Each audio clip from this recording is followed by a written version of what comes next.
Tarbela dam के spillway खुलने के बाद सैलाबी सूरत हाल।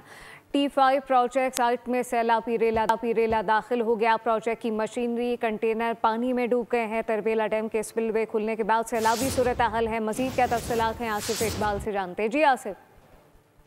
जी बिल्कुल, पहला इस्लाम में बारिश हुई वजह से तरबेला डैम में पानी की आमद में इजाफा हो चुका है और इस वक्त 4,05,000 क्यूसेक तरबेला डैम में दाखिल हो रहा है और 3,70,000 क्यूसेक काफी पानी से अखराज किया जा रहा है। तरबेला डैम के स्पिलवे मुकम्मल तौर पर फुल खुले हुए हैं, जिसको तरबेला डैम के स्पिलवे के साथ मुंसलिक जो T5 की प्रोजेक्ट साइड है उसको रोज खाली करा लिया गया था, लेकिन इस वक्त जो है मुकम्मल तौर पर पानी वहाँ भी दाखिल हो चुका है। वहाँ मौजूद कंटेनर और दीगर मशीनरी जो है इस वक्त जो है पानी में कैसी नजर आ रही है। इस वक्त सूरत हाल को काबू करने के लिए मुकामी लोगों समेत सिक्योरिटी समेत दीगर इदारे मुतहरक है और वहाँ पर जो है इमदादी कार्रवाइयाँ जारी है। तो डैम से इस वक्त जो है हंगामी सूरत हाल है और खासतौर पर तरबेला डैम के साथ सिंध के मुकाम पर जो है दरमियानी दर्जे के खिलाफ है।